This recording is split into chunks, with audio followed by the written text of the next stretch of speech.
Hey there, crafty creators, and welcome back to our channel. Today, we have an exciting episode lined up for you. We'll be diving into the world of DIY sticker making using two powerful tools, Canva and the Cricut cutting machine. So, if you're ready to add a personal touch to your notebooks, laptops, and more, let's get started.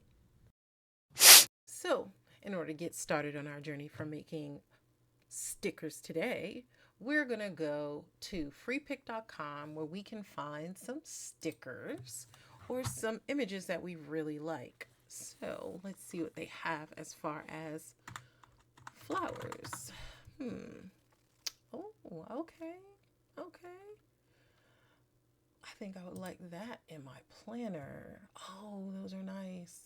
And it's a free download. Check. Free download. Love it. So now that we have our image in our downloads folder, it was in a zip file, so I just opened the zip and now I'm dragging it into my downloads folder. Open my downloads folder. There's my picture. Now, it's huge. I don't need anything this big to take it into my Cricut because my Cricut is going to have a conniption fit. So what I'm going to do is I'm going to shrink the image down to about 25% of what it is right now. That's more reasonable. I can bring that into my Cricut, no problem. So I'm going to save it, give it a cute name, and make it a PNG. I'm going to call it sticker flowers. And we're going to leave it in our downloads folder. Sounds good to me.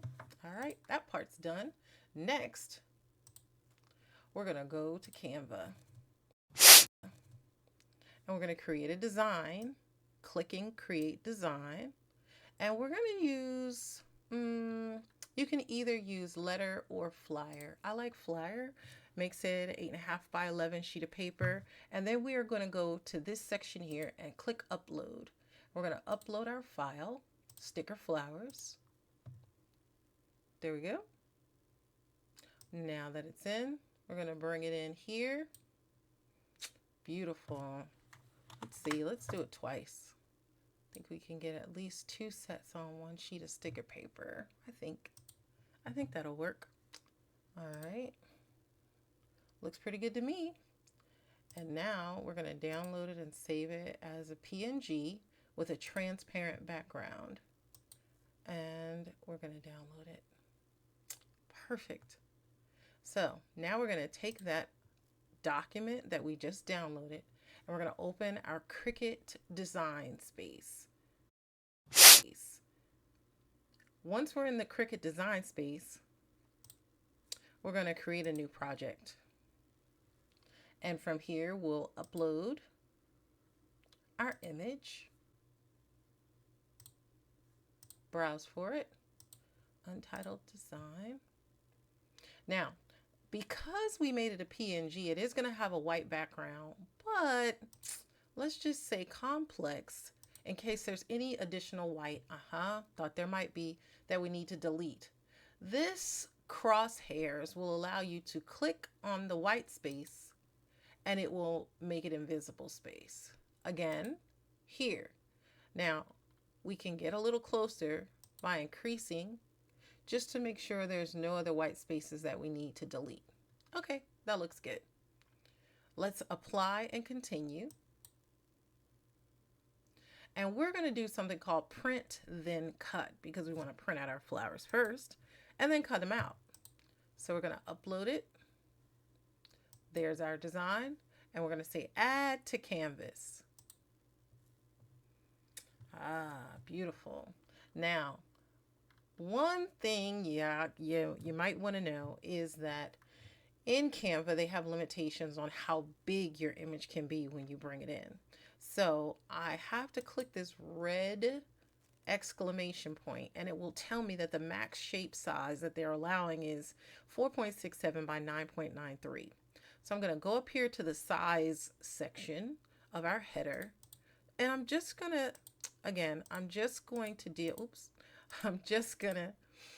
put the 9.93 in the height and it will auto adjust for the width. There it is. No more exclamation point. Now, the only other thing that we need to do is we need to create an offset around our flowers. We don't want Cricut to cut in between all of these little lines, right? So what we do is we use this offset button, and I've found it helpful if we make it 0.075.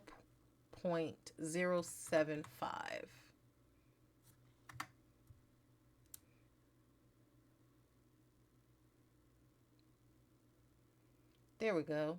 Now you'll see a little outline around your images. These are kind of close. That means I'm probably going to have to hand cut those, but I could deal with that. I don't know if I could make it any tighter. Let me see, 0.50. If that would separate those two. Not bad. Now, automatically, it's going to make our background black. So what we're going to do is change it to white, because we're going to print on white sticker paper. Now, here we have another exclamation point. So I'm going to say auto resize, and I am going to make my offset black again, just to make sure that it's not missing on the outside. Now, you can modify your design so that you don't lose any of it when you have to do that resize. So one little annoyance that I will say, but there's nothing I can do about it because that's part of Design Space, and I think those of us who use it, I feel your pain. Okay, so I think we're ready to make it. We're going to go back to our offset, make sure that it's white.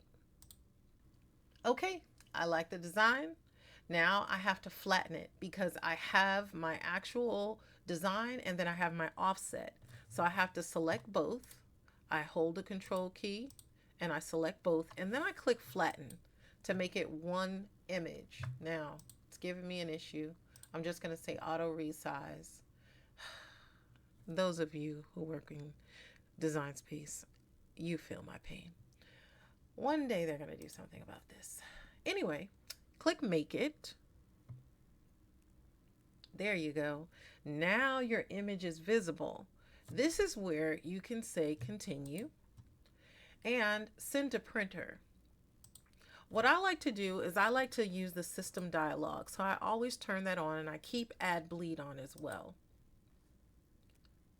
Now, when I'm in my system dialog for my printer, I go into my preferences because I would like the quality of this print to be best.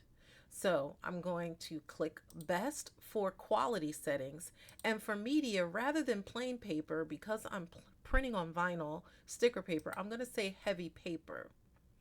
The other thing that I'm going to do under layout, I'm going to go to advanced. And the printer quality, instead of 300 by 300 DPI, I'm going to go 600 by 600 because I really want these images to be nice and crisp. Everything else looks good. And I'm going to click OK. And then I'm going to load my printer. Beautiful. And our design is printed. Now we're ready to have our Cricut cutting machine cut it out. One way I get my stickers on very straight is to turn my adhesive sheet upside down, get it lined up nice and straight, and slowly guide it on to my grip sheet. Now,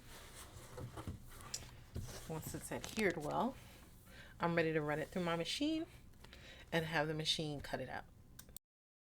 Now, with my design printed, I go in, and rather than selecting washi tape, I found that if I select copy paper 32 pound, that gives me the best print where it doesn't cut through to the other side, and it only cuts out my sticker, and I can peel off the excess and then just have a page of stickers. So I am going to select that.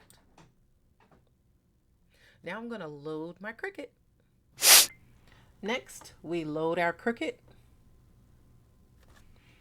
and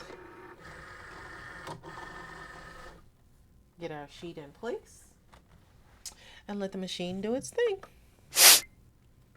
Beautiful. And our design is printed. Now we're ready to have our Cricut cutting machine cut it out.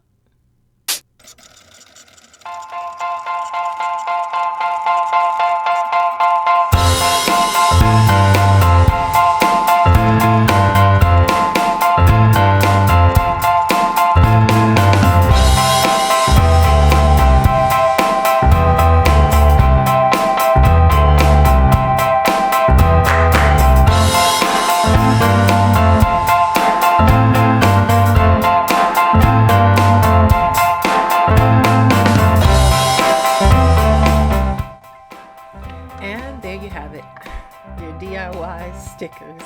The possibilities are really endless. You can make stickers for gifts, for events, or just to put in your planner and express yourself. Thanks for joining us on this creative journey for making stickers. There's no limit to what you can create. And remember, crafting is all about having fun and letting your imagination run wild. So grab your supplies, fire up your creativity, and get ready to stick it to the world with your very own custom stickers. If you enjoyed this experience, don't forget to like and subscribe and hit that notification bell. Until next time, happy crafting.